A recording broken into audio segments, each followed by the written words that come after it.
You plant the trees very close so you get some root competition immediately. In that first year, the root competition starts slowing down the overall growth of the tree.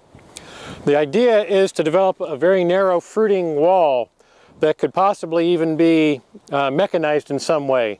Folks out west are looking at mechanizing with mechanical bloom thinners to thin the crop, with string thinners.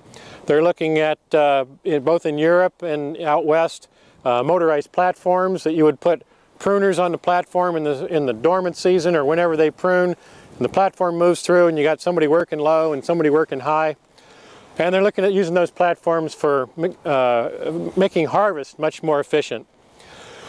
So you start with the tree, you plant it, you do very little to get branches. I mean, if it's a strong tree, you hope that it's throwing out branches. If you can use promelin, painting the buds at the green tip stage, that will stimulate good branching if you've got relatively warm temperatures after application. But in our climates, we never know what we're going to have. 87 degrees last week and 43 degrees today. So depending on what the temperature is, a promelin may not work. With other systems, there are other things we can do to get those branches, but with this system we want to maintain every single growing point. So all I'm going to talk about is either using promelin or just planting the tree and letting it go. With it being maintained in a very narrow form, it develops a root system and then it wants to push out growth. The tree tends to push out growth at these various growing points. So what we're hoping we're going to see is where Rodney had made these cuts last year back to a vegetative bud, we'll get a new shoot. Where we've got just spurs with a vegetative bud, hopefully we'll get those extending this year, just because you don't leave any branches on the tree from year to year. You cut it all back very close to the central leader. And so what we look for is where the flowers are and where the next 1 or 2 or 3 vegetative buds are, and we prune back to those vegetative buds. Because we want only 1 or 2 branches growing out from each of those points, but we want that to happen all up and down this tree.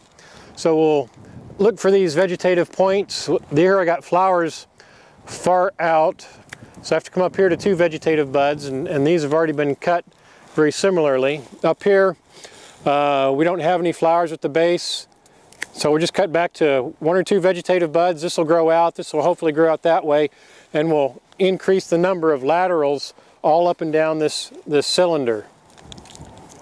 So these are seleptic branches that grew last year. While this grew, this was growing fast enough that these laterals grew out. That's why they don't have any flowers at the base like the other shoots. And so that's essentially what this SSA system looks like. It's very easy to teach people how to prune. You just look for the bottom 2 vegetative buds and cut right in front of those. As the tree gets a little older, you may leave 3 buds towards the bottom, 2 buds towards the middle, and 1 bud towards the top, just to make sure you always maintain good light up and down. But the goal is to fruit almost entirely at the base of the new shoots. So every year you're cutting every single shoot back to 1 or 2 or 3 vegetative buds, and you're fruiting that little portion of flowers at the bottom. So as I said, we've done this for 5 years down at our Southwest station, and one of the key questions that we always wondered is, after these flowers bloom, then that's blind wood. There's no vegetative point there, there's no new flower buds, so you get little segments of blind wood. And when I first saw this system, I thought, well, you're going to get blind wood, then blind wood, then blind wood, and pretty soon you've got a pole with the fruit out here and all this blind wood. But it turns out with the fact that you cut back all these branches and the tree has the power to push out new shoots, we've started seeing new vegetative shoots coming out in between the junctures of those blind wood segments. So where you don't see any actual buds, there's a latent bud down under the bark, and those have started coming out down there. So that seems to be how the Italians have been able to keep this system productive for going on 10 years now. The other thing that I guess would be really key to note is, you know, your biggest cherries usually are those cherries at the base of last year's shoots, the ones that are going to be close back here to the pipeline.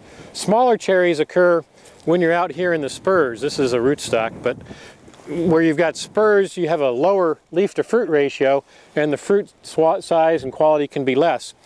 Where your fruit are limited to the base of the new shoot, and then you've got that new leaf area growing. Usually those are nice big large leaves feeding those fruit. Those can be your biggest fruit on the tree. So this system focuses your fruiting population on the base of new shoots.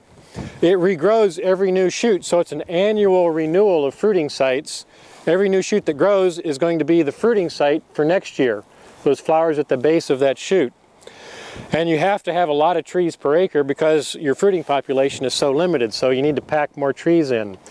But you'll see a crop in the second year, and in the third year we were picking 3 to 3.5 tons per acre off of the trees. In the fourth year we were 4.5 tons. We're going into the fifth year. And I said yesterday, I think we'll be easily at 5 tons. I'm hoping that we'll be above that. And that's, our best trees down there were with black pearl. In fact, our black pearls down there have already gone through bloom and pollination. I was seeing little ovaries develop yesterday when we were down there. Another thing about this system is that it seems to be very variety specific, and so we have a lot of research to do to figure out which varieties work better in this system than others.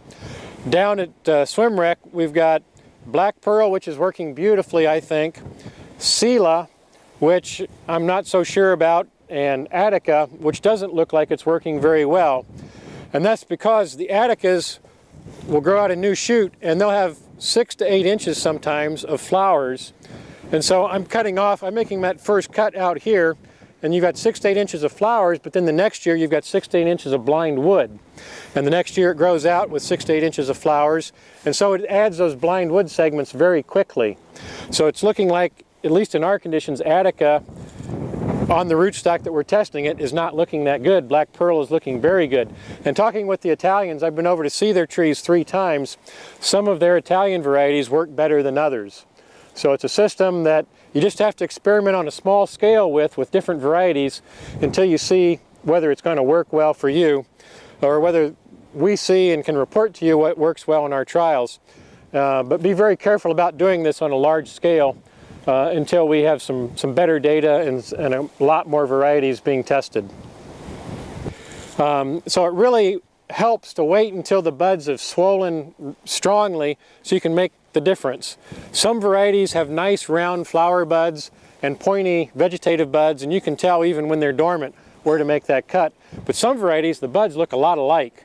And we've made the mistake on our earlier experiments where we've made the cut where it was all flowers. We thought that we'd left a vegetative bud, and then it all blooms and there's no new vegetative growing point. So the whole thing will die back the next year, and it's wasted growing points. That means I'm removing 3 potential short laterals in order to grow out a branch. And I really don't want that to be a branch, I just want it to be a little short growing point. And so I want every single bud on this upright to have the potential to eventually grow into a little short fruiting segment. But at the very tip, you wouldn't single out one? No, because all we want is a pole and then temporary fruiting wood. So every bud is key on that pole.